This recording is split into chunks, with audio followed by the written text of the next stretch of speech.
Maithili express की शानदार प्रस्तुति। मार करे बुकाए साली मार करे बुका देखा के अपन डोरी साली मार करे बुका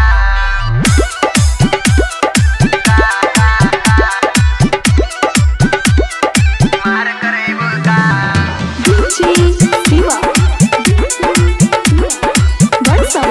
खुशी रिकॉर्डिंग स्टूडियो बलुआहा।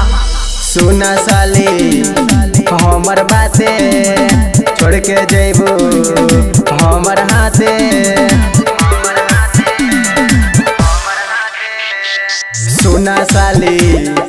हमर बाते छोड़ के जेबू हमर हाथे छोड़ के हमके जेबू साली मार करेबू का मार करेबू का ये साली मार करेबू का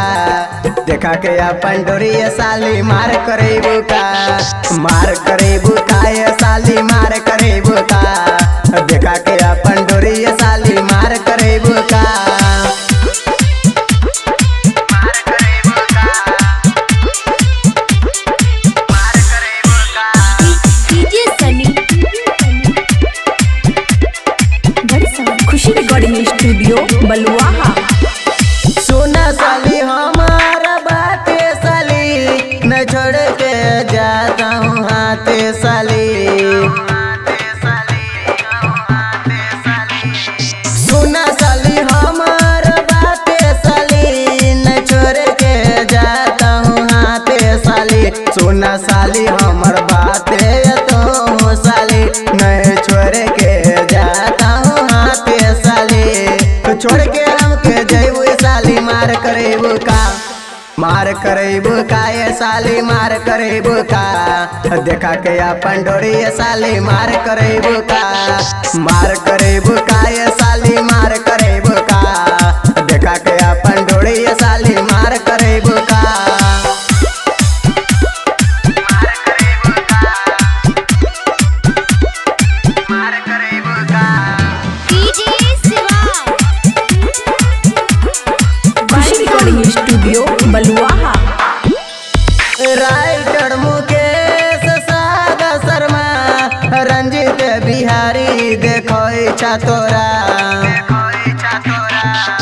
राइटर मुकेश सादा शर्मा रंजित बिहारी देखो इच्छा तोरा कहूँ काहे नहीं बुझे चो बात साली कहूँ छोड़ के गईलो हाथ साली छोड़ के हमके जैबू साली मार करेबू का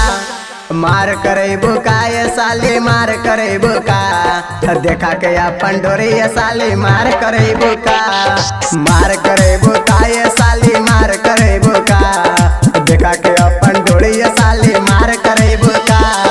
सुना साली हमर बाते छोड़ के जैबू हमर हाथे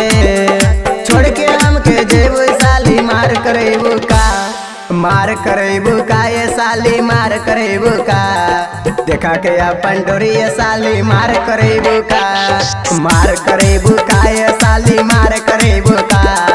देखा के अपन डोरी ये साली मार करेबू का